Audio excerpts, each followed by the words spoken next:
念念不忘的山楂冰棍儿终于让我做出来了。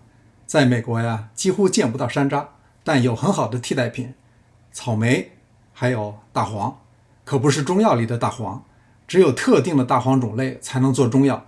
超市里卖的是这种食用大黄，在欧美甜品界非常有名，用它的茎可以煮果酱、做派、做冰棍儿，都很有特色。不过根和叶子是有毒的，不能吃。为了加强酸爽的口感，还需要一点柠檬。草莓也是有酸味的，只是不够强烈。在这儿的主要作用就是提色，增加果香。把下面的蒂去掉，可以让口感好一些。切好以后放入锅中，把大黄也切碎。一会儿我们要把大黄和草莓煮烂，所以尽量切得小一些。再加70克糖和160克水。如果糖的比例太低，酸味过重，口感就不好了。开锅以后转小火，偶尔要搅拌一下，比较容易扑锅，特别是盖上盖的时候，所以要时刻在旁边盯着。要煮10分钟左右，煮的时间不宜过长。我打算做12根冰棍，要保持每根大约40克。大黄和草莓像这样完全煮烂就可以了。如果想做奶油味的，不加水，放凉以后加入160克淡奶油。在等待放凉的时候，准备一下冰棍模具。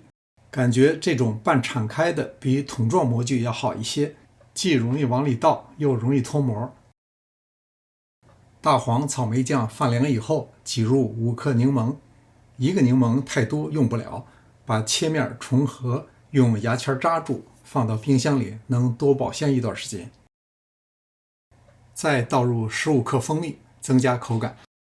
如果喜欢颗粒感，搅拌均匀以后就可以倒入模具了。如果喜欢冰棍是细腻的口感，就用打碎机打一打。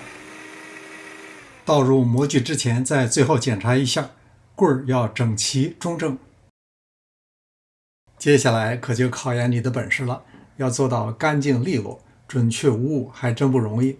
要做到大小均等，就要先只倒7、8成满，然后再慢慢补齐。边角和棍儿的下方容易形成空洞，可以用牙签来做细微的调整。调整好以后放入冻箱，冷冻5个小时就可以了。这可是纯素果味冰棍，酸甜可口，大热天吃上一口，别提多爽了。我还做了无水加奶油的冰棍，特别适合喜欢有奶香味的人，而且热量也不高。自己做的冰棍放什么心里清楚，吃着也放心。感谢您的观看，临走前别忘了点赞订阅。